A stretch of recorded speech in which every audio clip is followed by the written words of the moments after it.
Donc, bonsoir et bienvenue à l'EBCRS, où encore une fois, aujourd'hui, on va voir des diapos sur la théorie de l'évolution versus la réalité de la création de Dieu.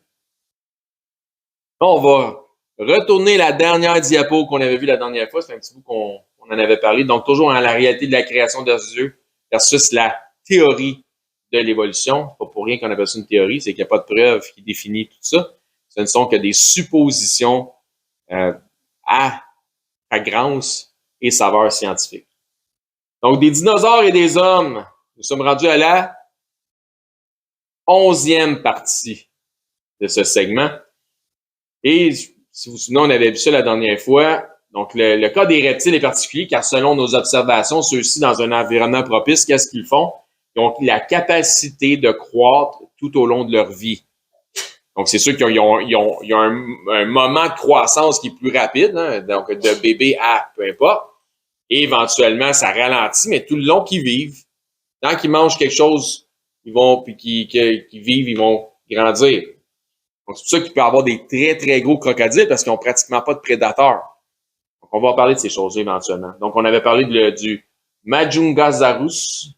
Donc, les mêmes conditions qui ont permis aux reptiles d'atteindre des dimensions colossales. Donc, il y a des conditions sur la planète éventuellement qui ont permis à des reptiles de devenir extrêmement gros parce qu'ils grandissent toujours, puis c'était encore plus propice pour eux à ce moment-là. Ce sont les mêmes conditions qui ont permis à plusieurs autres plusieurs autres animaux qui ne sont pas des reptiles d'être des géants. Et on va voir ça. Donc, en comparaison à ceux de même famille que nous pouvons observer encore aujourd'hui. Donc, exemple, des gros ours, des gros singes, on avait vu ça la dernière fois. Donc, le tout étant aussi inversement vrai. C'est-à-dire que quand les environnements n'est pas propice, mais ils restent plus petits. Quand l'environnement est propice, ils peuvent être plus gros. Ça va pour tout le monde, ça, c'est clair?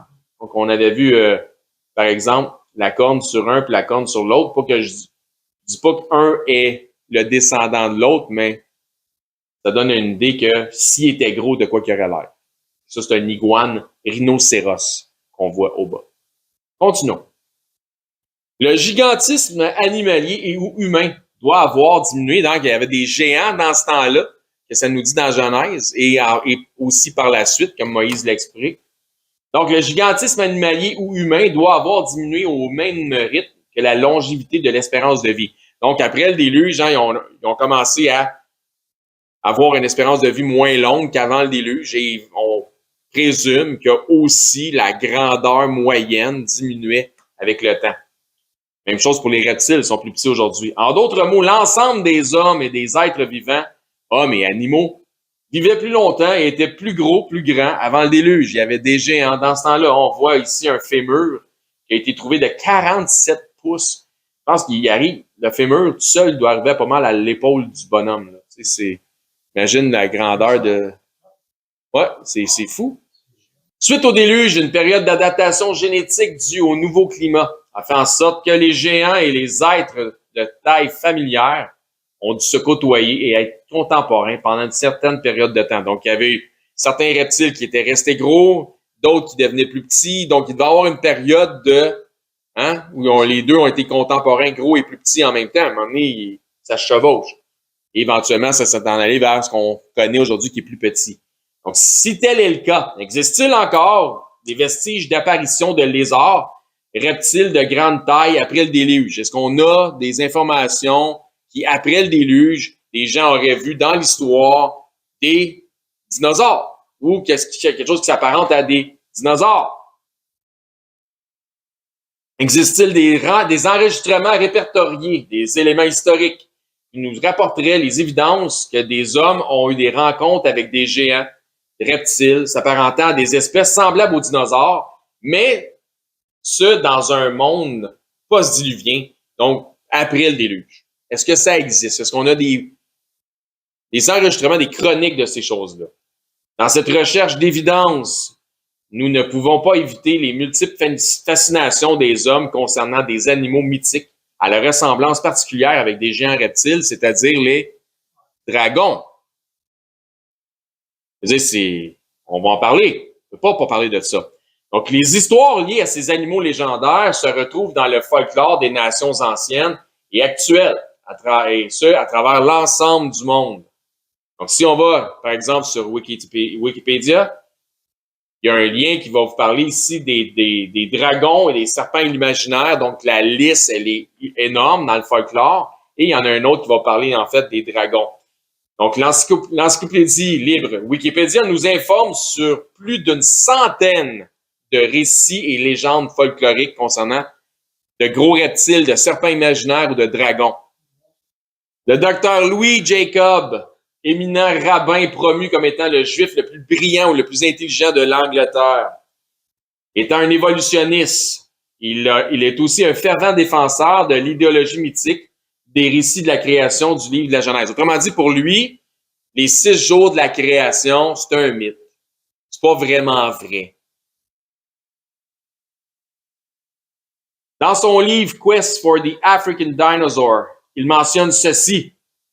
L'association historique entre les dinosaures et les dragons. Si on pouvait faire une association historique entre les dinosaures et les dragons, ben ça dissiperait les vastes évidences d'une terre antique. Il dit, si on est capable d'associer le folklore des dragons aux dinosaures, l'histoire que la Terre est vieille puis des millions d'années, ça devient faux et caduque. En fait, l'histoire entière de la création, incluant le jour du repos, pourrait être abrégée dans les 7 jours du mythe biblique de la Genèse. On lui pense que c'est mythique. Si tel était le cas, la théorie de l'évolution serait vaincue. Il dit, si on est capable de dire qu'il y a eu des dinosaures en même temps que les hommes, la théorie de l'évolution vient de foirer là. Mais voyons voir. Donc, de Louis Jacob, ancien président de la Société de la paléontologie des vertébrés. Les légendes de dragons sont tellement multiples et largement répandues que celles-ci causent un problème évident aux évolutionnistes car ils ne peuvent les rejeter. Tu peux pas passer ça du revers de la main et dire « Ah, c'est juste de la légende ». Pourquoi? On va voir ça. Les légendes folkloriques liées à tant de différentes cultures ne peuvent pas être le fruit d'une coïncidence. Il s'agit d'un phénomène qui est mondial. Un dictionnaire de l'année 1891 décrit le dragon comme étant une créature rare, mais encore existante. On le voit ici, now rare. Un dictionnaire de 1946 décrit aussi le dragon comme étant une créature rare, similaire à un serpent monstrueux, ayant des écailles tel un saurien, c'est-à-dire un lézard. Même l'encyclopédie mondiale de 1973, The World Book Encyclopedia, définit le dragon comme suit. Les dragons des légendes sont étrangement comme des créatures qui ont vécu dans le passé.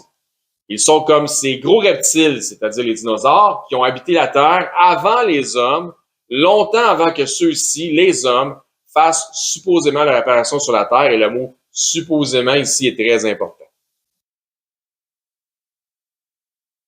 Donc, c'est drôle comment les dragons ressemblaient à des dinosaures, finalement, dans le légendaire. En particulier, c'est des gros reptiles avec des écailles. Donc, fait intéressant à noter, le mot dinosaure n'a fait son apparition dans le dictionnaire qu'après 1840. Le seul mot qui s'approchait de la définition et des descriptions des dinosaures était toujours depuis le mot dragon. Ainsi donc, si nous en croyons les évolutionnistes, si jamais les hommes avaient véritablement eu des rencontres avec des créatures telles des dinosaures, la théorie de l'évolution au grand complet s'effondrait tel un château de cartes. En fait, plusieurs artefacts semblent démontrer que les hommes, dans un passé post-diluvien, ont réellement eu des rencontres avec des créatures qui remplissent les descriptions qu'offrent les dinosaures. Voyons voir. Nous trouvons les vestiges de la réalité de ces rencontres, non seulement dans les histoires folkloriques, mais dans des fresques, dans des gravures, dans des tapisseries, dans des œuvres artisanales, et la liste continue. Donc, on voyait sur les dracars des Vikings, une tête un peu de dragon, et aussi dans une pierre de savon aussi viking, qui a été gravée une tête de dragon ou qui s'apparente à un reptile, un peu serpent, un peu comme un sauropode ou peu importe.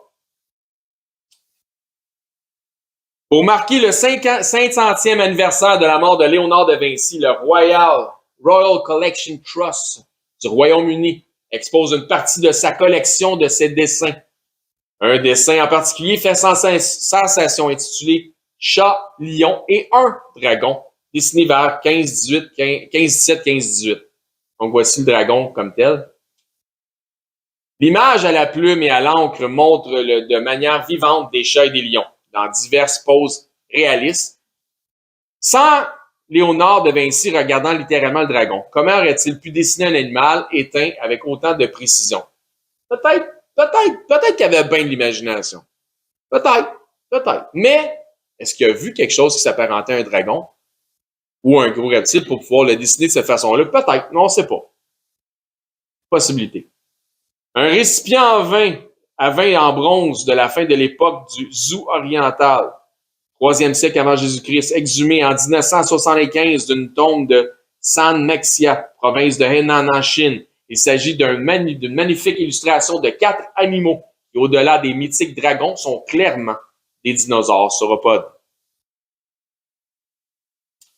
En raison de la tête particulièrement arrondie à l'extrémité du long cou fin qui dépasse du bord, il pourrait très bien s'agir de Camarasaurus. Les pattes épaisses et musclées descendent du corps et la queue s'étend vers l'extérieur, suspendue en l'air, sans toucher les côtés du récipient. Est-ce que les hommes ont eu des contacts avec les dinosaures? Je ne sais pas. C'est un autre fruit du hasard.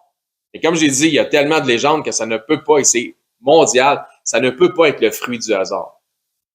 Donc, c'est des sociétés qui ne se connaissaient pas nécessairement, ont des légendes très, très similaires.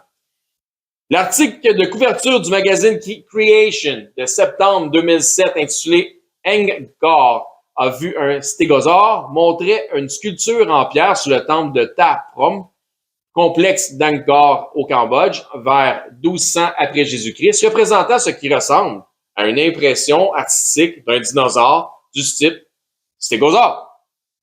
On le voit très bien ici, là. Vous voyez ça?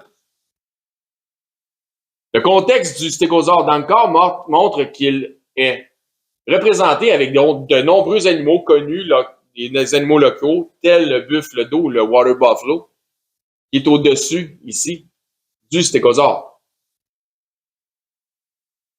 And that's all, folks. À la semaine prochaine. Puis la semaine prochaine, on va voir, on continue à regarder, Dieu voulant. Est-ce que les hommes ont vraiment côtoyé des animaux qui s'apparentent à des gros reptiles tels les dinosaures? Donc, merci beaucoup d'avoir été attentifs.